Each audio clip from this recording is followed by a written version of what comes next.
All right, I got this interesting, funny video to show you guys. I know it's usually a serious channel, but I did want to get into this because everyone can have a chance to relax, laugh a little bit. And this video is basically, I don't know who this lady is. I'm assuming she's a comedian. But she puts a thing together that were to suggest if the liberals were honest, this is what their political ads would look like. So we're going to get into this. Now, before we do, please don't forget to like and subscribe. Really helps grow the channel, and I appreciate you guys so much for that. Let's get into it, then we'll talk about it. Hello, I'm from the Canadian government. You can put your elbows down now, silly. We already got your vote. Introducing the Xelisms LNG Terminal, the project that sacrifices taxpayers, workers, First Nations, water, salmon, the climate, and Canadian sovereignty all in one. Xelisms. If built, Xelisms will export our fracked gas to Asia, causing more carbon emissions than coal, and Canada's energy bills to skyrocket. We saw that happen in Australia, and we can't wait to make the exact same mistake here. That's why we're blowing billions in taxpayer subsidies on it. Cause nothing says build Canada strong like a barge built in Korea with non-Canadian steel. Will it create long-term Canadian jobs? Thousands. Well, more like 200 if you read the fine print. Does it make any economic sense? Nope. The world is heading for an LNG glut and prices just went negative. So will taxpayers be left on the hook if this becomes a stranded asset? You bet. Okay, so it's a shit deal, but at least it's an indigenous-led project. Except it's not. Xelisms is 100% American-owned by a Texas company that's financed by Wall Street firms. Firms like Blackstone, whose CEO Steve is one of Trump's top donors and closest advisors. Nothing says elbows up like giving Il Duce's inner circle control of our energy infrastructure. And Apollo, whose founder Leon gave Epstein $170 million for tax advice while chilling on East Pedo Island. Oh look, Leon even wrote Jeff a birthday poem, which reads, blonde, red, or brunette, spread out geographically. With this net of fish, Jeff's now the old man in the...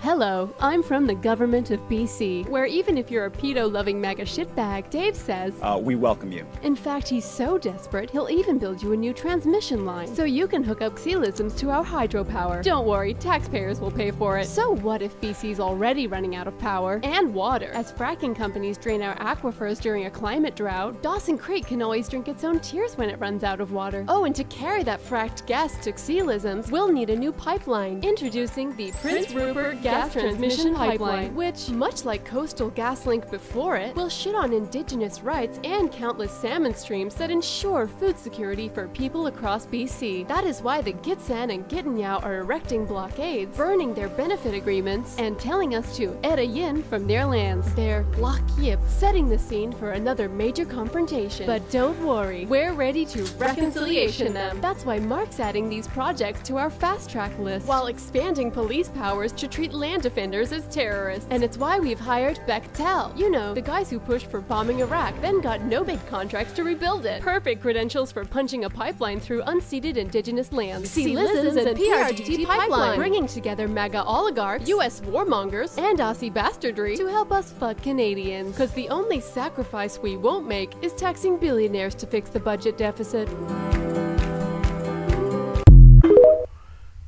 I mean, I don't know if taxing billionaires to fix the budget is the right idea. I mean, in my opinion, I think we just have to stop wasting so much damn money sending it overseas. But either way, it's very good. And again, if the Liberal government was honest and the BC government was honest, as she also attacked them as well, that's what it would look like if they were honest. But instead, they're doing commercials with Mike Myers, putting their elbows up, pretending that they're going to fight with Donald Trump and then win the fight.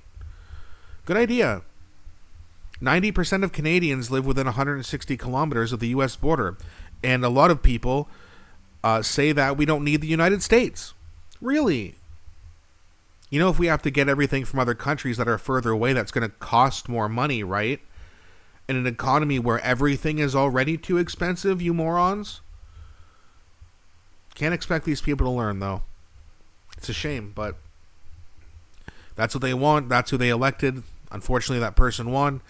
Hopefully they do not win again and Canadians finally wake up. But again, this is a very liberal country. It's very difficult for the Conservatives to win elections. It's not like they don't make any mistakes. Of course they do. But, you know, it's just very difficult when a majority of Canadians is only holding one party accountable. And then the other parties get to screw up over and over and over again and keep winning. It's a very weird thing that we do in this country. But That's Canada. Either way, I hope you enjoyed that ad. I hope you had a nice laugh. Thanks so much for watching. I'll be back shortly with a new one.